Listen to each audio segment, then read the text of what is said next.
se ne parla molto ultimamente, ma spesso non nel modo adeguato.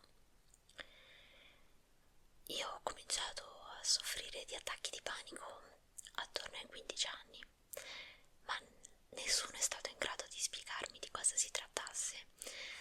Avevo questa sorta di tensione, di tachicardia molto forte, avevo sempre difficoltà a respirare e la mente era totalmente confusa.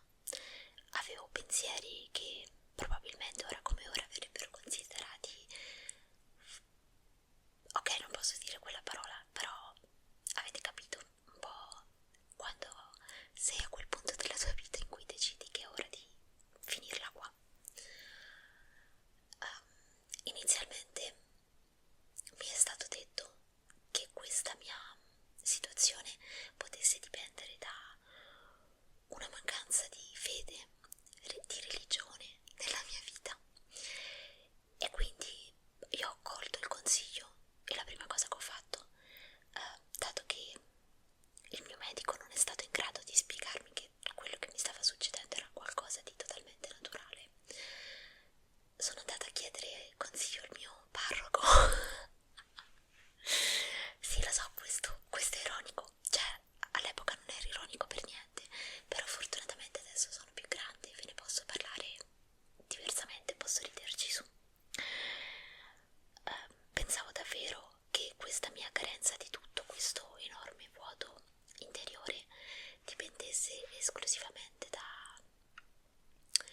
una carenza di spiritualità, e onestamente sapete, la religione può essere molto utile in queste situazioni perché ti spiega esattamente, o meglio ti dà l'illusione, diciamola così. Ovviamente non voglio offendere nessuno, però ti dà l'illusione che tutto abbia un senso, e forse è vero, e soprattutto che questo tuo malessere può essere curato se ti affidi a qualcuno di più forte, a qualcuno di più grande di te e che ha un piano per te. Queste parole per una persona che non ha un piano per la propria vita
lo stress, a rilassare i muscoli, a rilassare il corpo e che mi sarei sentita meglio. Ed effettivamente funzionò, ma non era comunque abbastanza ed era troppo costosa. Non potevo assolutamente permettermi di spendere così tanto ogni settimana per avere un briciolo di miglioramento. Anche se io sono una persona che crede tantissimo nell'agopuntura, perché su di me ha avuto comunque effetti miracolosi, però non potevo comunque permettermelo. E quindi per la prima volta in vita mia ho deciso di chiamare uno psichiatra. Inizialmente mi diedero, non credo di poter fare nomi dei farmaci, non li farò perché non voglio creare situazioni qua insomma su YouTube che non ci servono, però mi diedero farmaci che potessero calmarmi nell'immediato. E quando parlai con il mio psichiatra mi disse: non c'è niente che non va in te, il tuo problema, chiamiamolo così, si chiama depressione ansiosa.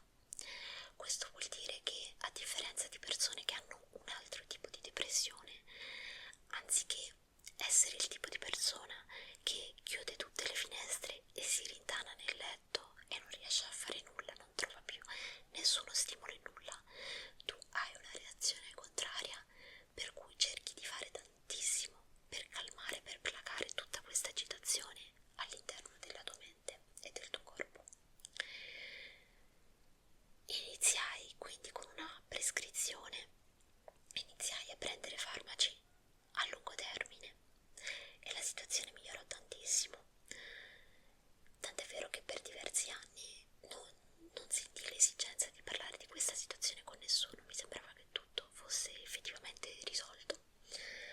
Avevo ripreso in mano la mia vita, stavo lavorando, anzi mi stavo applicando il triplo perché volevo riprendermi in mano tutto quello che stavo perdendo.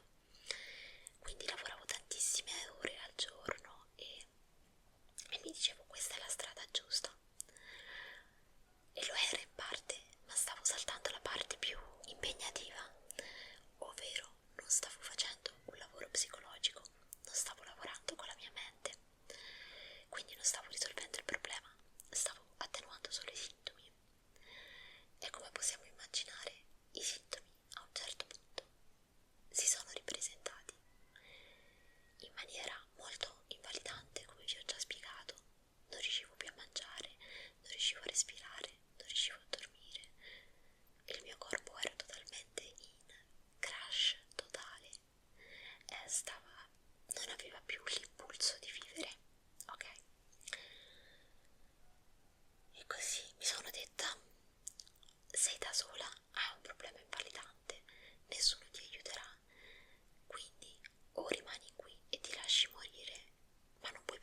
effettivamente tutto ciò che puoi avere nella tua vita, puoi avere di più, esiste di più e esistono situazioni più confortevoli e più adatte per te.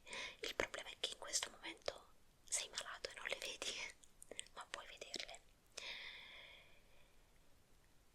È inutile dire che questo richiede uno sforzo enorme, perché bisogna concentrarsi su se stessi H24, studiare qualsiasi tipo di reazione del fisico, del corpo, la respirazione, controllare i battiti, controllare la pressione, controllare la tensione, controllare qualsiasi cosa, perché ogni piccola cosa che su una persona sana ha zero impatti, su una persona con una depressione ha l'impatto di un uragano e può essere fatale.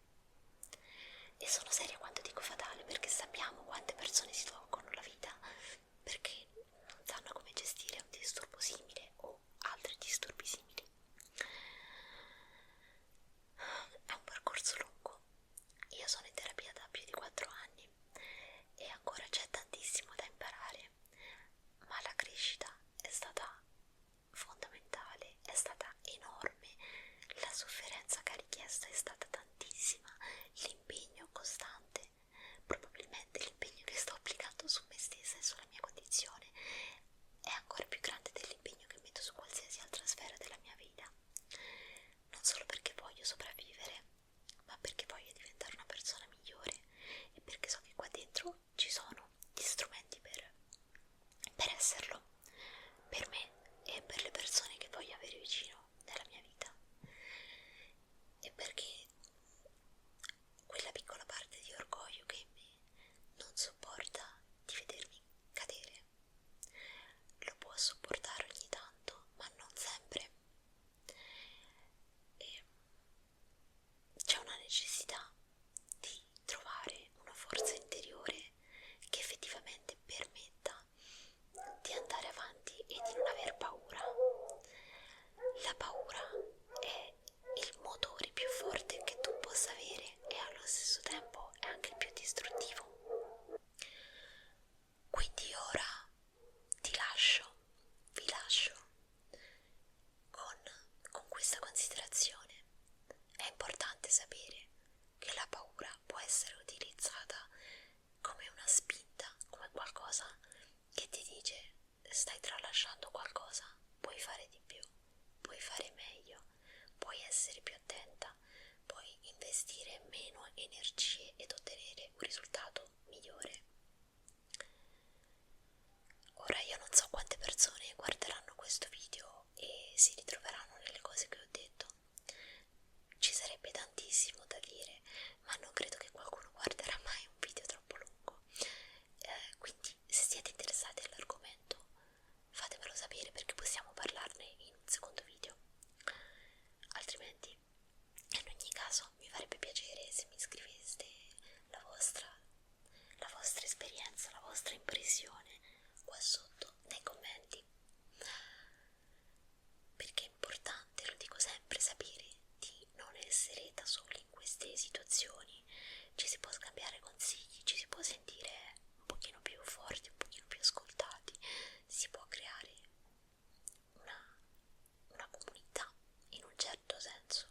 Non intendo una setta, intendo una comunità di supporto in cui si può parlare senza il peso del giudizio o senza dover cercare per anni e anni di risolvere le questioni da soli, perché non porta a niente, ve lo dico per esperienza personale. La depressione non è una questione